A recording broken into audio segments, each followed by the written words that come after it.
Good evening, ladies and gentlemen. My name is Jonathan Dean, and welcome to a very special edition of The Stoop. I am so excited to be here with this young lady. We've known each other for over 15 years, artistically, professionally, and certainly personally. She's here for you now. Her name is Karla Antelli, and she just wrote a book, a wonderful novel, and it is called 100 Men or $400. Tell us about this. Well, Gina Sakana is a 36-year-old divorcee, and she gets into this bet with her friends to try online dating for 6 months, and the book takes you through the online dating process, and the good and the bad. And the ugly. Sometimes, sometimes, yeah. Right? Now, this is based loosely, I should say, loosely based on a real-life experiment, right? Well, I mean, the book is fictional, but yeah, it is based on my own experience in the online dating world. Friends bet. But did you really talk to 100 men in 6 months? 6 months. Well, 100 men call me, but I mean, some you just talk to for a minute or two, and you know that's that. Right. And then others, you know, a little bit longer. I think I only really went on dates with like about 10 of them, and you know, I never pursued anyone or allowed anyone to pursue me that I wasn't interested in, just based on, you know, the game or the book or you know, anything like that. Would you recommend this to anybody who's looking for relationships, online dating? Because a lot of people are scared. You know, a lot of people are afraid to do it, you know, because, you know, all the horror stories that they hear, but there's wonderful stories too, you know. I mean, people last a lifetime, you know. Well, John, this is how people are communicating nowadays, is over the internet, and it's a great way to meet people with similar interests and, you know, that have, you know, similar goals to you. And like I said, it's just how we communicate nowadays. So sure, I would recommend. I mean, you have to get along in person. Sure. So. Well, not everyone goes to a bar or a club, and, you know, those kind of things. And who would want to really meet somebody in that type of setting, because you can't talk, you know, and right. You know. Well, it allows you too to meet people that you may not have met otherwise in that place or that time. Now, how much of the book is fictional? About half, I would say. Half? About half, yeah. Okay. All right. Something you're not telling me there. Something you're not telling me there. About half. Okay, we'll come back to that one. We'll come back to that one. Now, now the readers were a little surprised by the ending. Now, she really doesn't end up with who she's supposed to be, right? I mean, you're gonna spoil the ending. Well, you know, life is like that sometimes. That's true. You know who you're supposed to end up, but I mean, each person that you meet, you know, you take that experience and you bring it into your next experience. You learn something from that, or your next relationship, and, you know, usually you're a better person for it. Now, was there a real Dustin? Yeah. There's a real Dustin?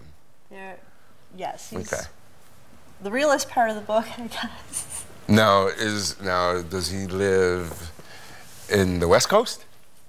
You're not going to tell me. I don't know. You have to read the book, I guess. Honestly, I don't know where. Okay.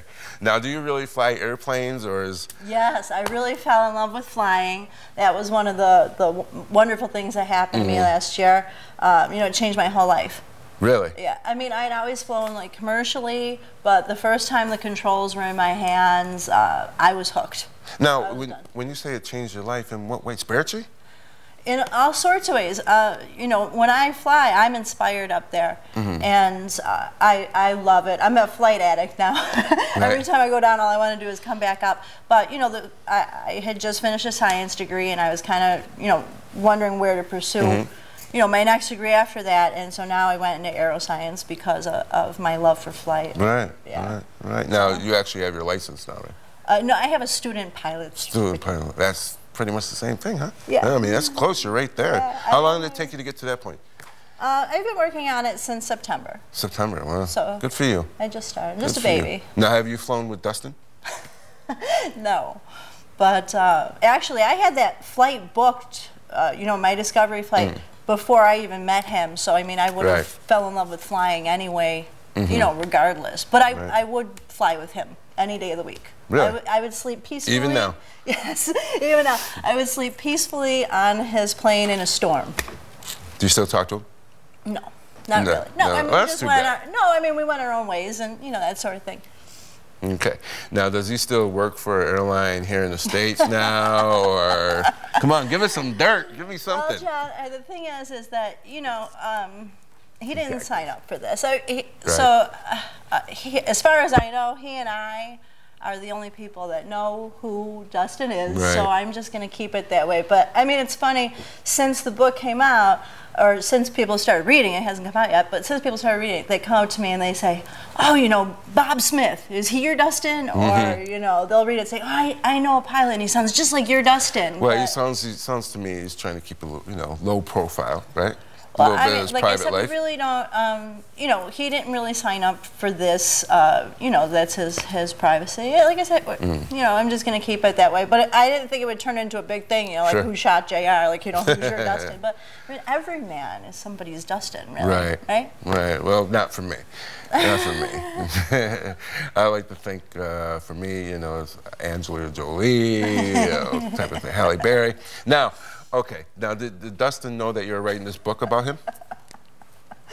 Well, it's not really the Dustin book, John. So, I want some dirt. You know, it's about Gina and her finding herself and what she wanted personally and professionally. And, you know, but Dustin was a part of that. But actually, yeah, he knew that I was writing it, actually.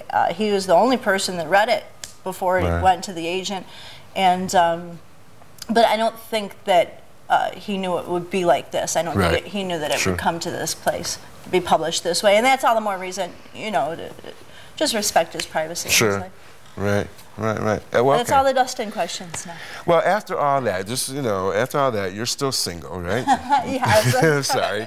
Now, would you still be interested in pursuing somebody at this point, or? Well, I mean, I think love is going to happen when it happens. You know, I'm very happy with my life. I'm very happy with the way things are going.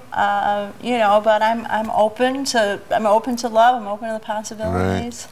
Love, a wonderful thing, huh? Love is a wonderful thing. Now, knowing all of that, would you do it again? A do-over, huh? A do-over, mulligan. A do-over. Yeah, I think it was worth it. I think it was worth all the time and the everything to learn what I learned. Well, that's good. That's a good thing. It seems like it's a wonderful experience for you. Wonderful thing. It was an experience. That's good. I'm very, very happy for you. You know, of course, I'm proud of you. Look for it. This is Karla Antelli. 100 Men and say it. Or $400. $400. Thank you.